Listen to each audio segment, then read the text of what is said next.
Tribuners Bodewi Watimena tak mau ada pembangunan lapak di Terminal Mardika Ambon. Siapa yang suruh jual dalam terminal?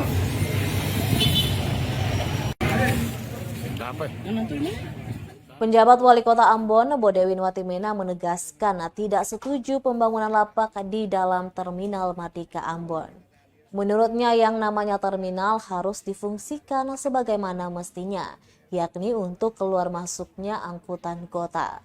Sehingga pembangunan lapak di dalam Terminal Mardika itu tidak dibolehkan.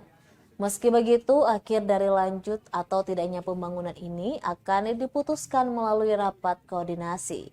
Rapat itu akan melibatkan seluruh pihak termasuk DPRD, pihak ketiga, perwakilan sopir angkot, dan para pedagang serta pihak-pihak lainnya.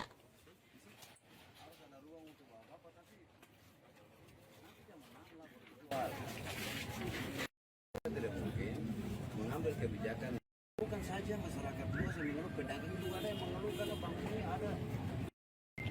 Dihentikan dulu. Begini. Beberapa hari terakhir ini kan viral di mana-mana bahwa ya pemerintah seperti memainkan sebuah lelucon.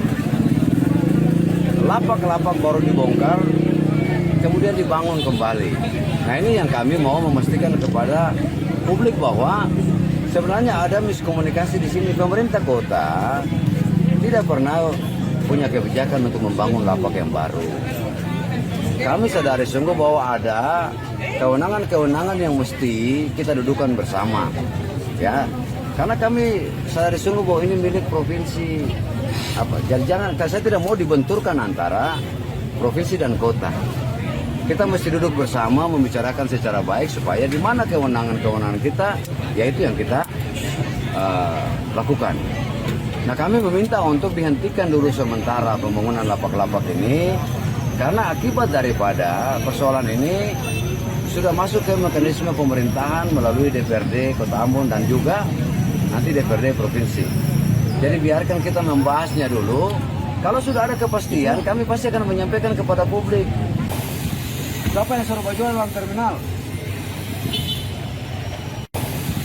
Siapa yang suruh jual dalam terminal? Terima kasih sudah nonton. Jangan lupa like, subscribe, dan share ya.